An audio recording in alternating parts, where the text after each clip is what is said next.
Vidličky, lyžičky, nože je hra, pri ktorej si deti užijú veľa zábavy. Je veľmi jednoduchá a nepotrebujeme k nej žiadnej pomôcky. Stačia nám deti. A teda z nich vyberieme jedno dieťa, ktoré bude hovoriť vidličky, lyžičky, nože.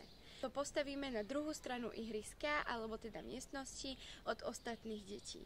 Cieľom hry je dostať sa z jednej strany na druhú, popri tom, ako bude hráč hovoriť vidličky, lyžičky, nože.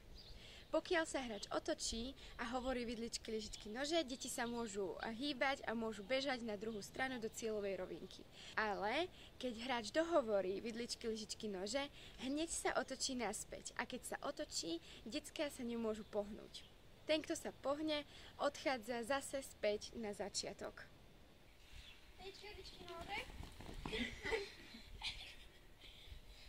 Túto hru môže hrať 3 a viac detí a dokážeme ju prispôsobiť alebo upraviť podľa toho, s akými deťmi ju hráme.